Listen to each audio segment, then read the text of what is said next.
Air Force One of the USA. The Air Force One is the official air traffic control call sign for a United States Air Force aircraft carrying the President of the United States.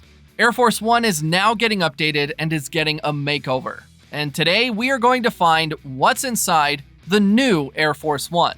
So hello friends, welcome back to the channel. The Air Force One is getting updated and we know that you all are eager to watch what's inside the new Air Force One. And that's why we brought this video. Let us find out what's inside in this video. The Air Force One term in common parlance is used to denote U.S. Air Force aircraft modified and used to transport the president, and a metonym for the primary presidential aircraft, VC-25, although it can be used to refer to any Air Force aircraft the president travels on. It is clear that the Air Force One project was something President Trump was very passionate about. It's tragic that very few people whose title doesn't start with president ever set foot inside of Air Force One. Today, the new Air Force One refers to one of two highly customized Boeing 747-200B series aircraft, which carry the tail codes 28,000 and 29,000. The Air Force designation for the aircraft is VC-25A. The inside look at the two new Air Force One planes follows the classified mission to create the new presidential aircraft and provides an inside look at the cutting-edge engineering and technology that transforms the plane into a top-secret, highly secured command center. The new Air Force Ones, a designation referring to either of the two Boeing 747s, while the commander-in-chief is on board, are expected to take flight in 2024, replacing the previous aircraft that have been in use since George H.W. Bush. The plane serves as a command center because we have so much military equipment and other things on. Equipment that I don't even talk about, he said. The new Air Force One has finer systems, state-of-the-art. The president also explained how he planned to give the aircraft a new color scheme, a change from the classic Jacqueline Kennedy-approved blue nose being used now. Instead, the new plane would be painted with a white top and blue belly, separated by a thin red line. Red, white, and blue. For the new Air Force One, the president has taken an active role in shaping the layout of the rooms, as well as their design, and most contentiously, his desire to dramatically change the exterior livery. With a new administration taking the helm in the coming months, only time will tell how much of his creative input will hold, Anderson said. Trump felt very proud to have ushered in a new generation Air Force One, and that part of his legacy will shape presidential flight for decades to come. Well, the planes are being constructed in San Antonio, Texas. Ahead of their 2024 debut, Boeing could deliver the first VC-25B Air Force One replacement in 2025, a year later than originally anticipated. A top Air Force acquisition official said Tuesday, the Air Force is currently assessing a revised plan proposed by Boeing after the company fell behind schedule building two new presidential transport aircraft, said Darlene Costello, Principal Deputy Assistant Secretary for Air Force Acquisition.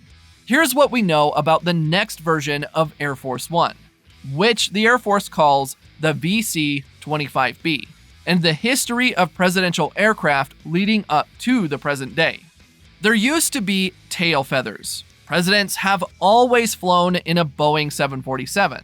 It was painted to look like an eagle, Walsh says. He notes that it even had tail feathers. Later, President Eisenhower had a four-engine jet, a Boeing 707, which had a military style. It wasn't until the Kennedy administration that the 707 received a blue and white paint job, similar to what the current craft has. That's also when the term Air Force One was born. They wanted a code name for air traffic control that would never be confused with another plane, and Air Force One seemed to have a certain majesty to it. Walsh says Kennedy made it into a presidential plane. Four-engine 707 jets served as Air Force Ones from 1959 to 1990. The Air Force One of today dates back to the George H.W. Bush administration. He was the first president to fly in the same Boeing 747-200S that are still crushing today, known as VC-25A. The basic reason for updating them is that the existing fleet of planes are just getting old. Harrison of CSIS says, switching to newer planes provides the obvious benefits that comes with a modern aircraft, more efficient engines and better reliability, and is also a chance to install new defense and communications equipment. The current plane also has understandably secretive defense capabilities.